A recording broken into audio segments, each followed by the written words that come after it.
Buenas noches, soy Ernesto Ramírez, estudiante del Instituto Tecnológico de Tijuana, en su quinto semestre, en la materia Estadística Inferencial 2, con el profesor Juan Morales. En esta ocasión voy a hablar acerca del análisis de la varianza, un tema sin duda muy interesante. Vamos a ver por qué, porque forma parte esencial de lo que es la estadística inferencial. ¿Qué es una varianza? Primero tenemos que saber qué es una varianza para poder ver este análisis. La varianza es un conjunto de valores en una medida de variación igual a lo que es el cuadrado de la desviación estándar. Tenemos que saber o conocer primero lo que es la desviación estándar para poder llegar a lo que es la varianza. Y haciendo un poco memoria en lo que es estadística inferencial 1, vemos lo que es la regla empírica. Esta regla empírica, que es como una campana, nos enseña que cuando es una desviación estándar tiene lo que es el 68%, cuando son 2 tiene lo que es el 95%, dos desviaciones estándar, y cuando son 3 alcanza lo que es el 99.7%. Eso es recordando un poco para poder ubicar lo que es la desviación estándar. En la ANOVA, o lo que es el análisis, mejor dicho, el análisis de varianza. ¿Qué es este análisis de varianzas muestrales? Pues puede ser de un factor o más, es lo que podemos observar en este pequeño diagrama. Puede ser de un factor o de dos factores. Y se puede someter a prueba lo que es la igualdad de 3 o más poblaciones. ¿Qué es lo que nos muestra aquí? Que también hay algo muy importante, que es la distribución F. La distribución F es un valor muy importante que tenemos que conseguir para poder llegar a analizar estas varianzas. ANOVA de un factor. Este análisis de varianza de un factor se utiliza con datos clasificados con base en un tratamiento, que así es como se le dice también a lo que es el factor, que es una característica que nos permite lo que es distinguir entre sí a las distintas poblaciones. Y el ANOVA de dos factores, como lo podemos ver en el diagrama anterior, busca lo que es una interacción, o sea, que exista lo que es una interacción entre dos factores. Ya hicimos algunos ejercicios que implican este análisis de varianza de dos factores, y en Minitab se busca en opciones, en algunas opciones que trae para dos factores. El estadístico de prueba F, como lo mencioné. ¿Qué es el estadístico de prueba F? O cómo obtenemos ese parámetro o esa medida. Bueno, la vamos a sacar de lo que es la varianza entre las muestras, entre lo que son las varianzas dentro de las muestras. Esa es la fórmula para poder conseguir. Y existen tres requisitos, que es que la distribución no es simétrica. ¿Por qué no es simétrica? ¿Cómo nos damos cuenta que no es simétrica? Porque podemos ver lo que es la campana. En esta ocasión podemos ver esta campana que está cargada al lado derecho. Eso quiere decir que nos va a dar valores positivos y no negativos. Ese es el segundo requisito. Y el tercero es que depende de los datos de grado de libertad. O sea, ese famoso valor n menos 1 es el que nos va a decir qué va a pasar cuando estemos haciendo un análisis de varianza y encontremos lo que es el estadístico F. O el estadístico P también. ¿Qué va a pasar? Bueno, que tenemos que analizarlo para ver si vamos a rechazar o vamos a aceptar la hipótesis nula. ¿De qué manera vamos a llegar a esto? Bueno, en este pequeño diagrama nos damos cuenta que cómo vamos a hacerlo. Por ejemplo, si al momento de comparar las medias muestrales, si nuestro estadístico de prueba F es pequeño y el valor de P es grande, ¿qué vamos a hacer? Pues no vamos a rechazar la igualdad. O sea, el P se va a encontrar en lo que es esta parte de la campana. El F quiere decir que no vamos a rechazar la igualdad de medias poblacionales. ¿Y qué pasa si nuestro estadístico F es grande y nuestro valor P es pequeño? Lo que es lo contrario del lado izquierdo, pues ahí vamos a rechazar la igualdad de las medias poblacionales. Ese es lo que vamos a utilizar de referencia para poder aceptar o no una hipótesis. ANOVA de un factor. ¿Cuál es el objetivo? Es someter a prueba la afirmación de que 3 o más poblaciones tienen la misma media. ¿Y qué requisitos tienen? Podemos ver algunos de ellos. Por ejemplo, las poblaciones tienen distribuciones que son aproximadamente normales. O sea, viéndolos en una gráfica se tienen que ver normales, no tienen que verse tan distintas. O sea, no se tienen que salir de los parámetros. También que tienen la misma varianza y que las muestras son aleatorias simples de datos cuantitativos. Otra de ellas que son independientes entre sí, o sea, no dependen uno de otro, un dato de otro. Y por último, que provienen de lo que son las poblaciones que están categorizadas en una sola forma. ¿Cuál es el procedimiento? Bueno, aquí lo podemos ver. La que es la hipótesis nula, lo que es H0, así lo demostramos en ocasiones.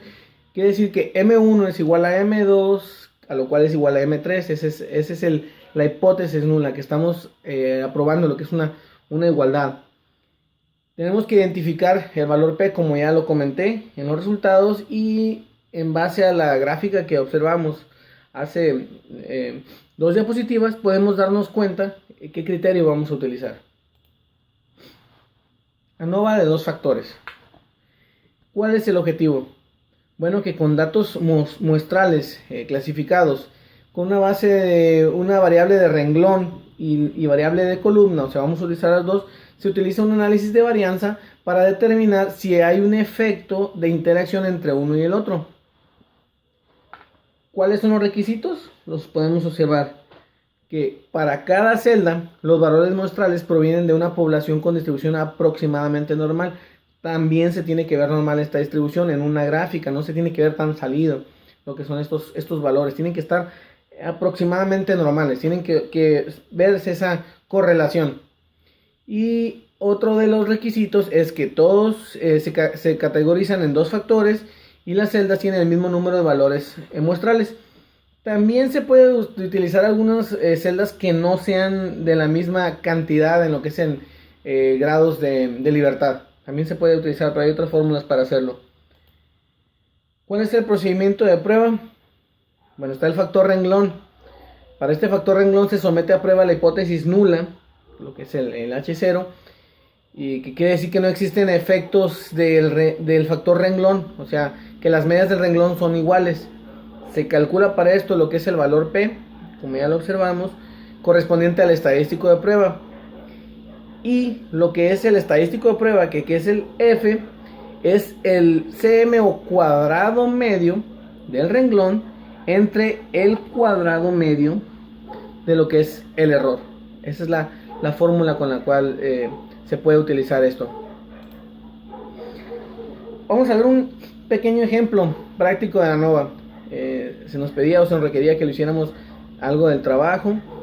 En mi trabajo en particular lo utilicé al comparar 2 máquinas, en este caso lo que es la Biesi, un router Biesi y un router Anderson, una máquina italiana y una máquina americana, que tanta repetibilidad tenían en lo que son las medidas, para observar si puede entrar o puede encajar lo que es en la tolerancia de la máquina o la tolerancia en cuanto a lo que hacemos nosotros, de acuerdo al departamento de ingeniería. Este ejemplo implicaba el cortar una placa a 60 pulgadas de largo. Se iban a cortar 10 placas, tanto en la máquina Biesi como en la máquina Anderson, y se iban a comparar lo que son los valores en medida de cada una de ellas. Se utilizaron 20 placas y estas 20 placas, cada una se midió con el mismo instrumento de medición. ¿Cuáles fueron los resultados?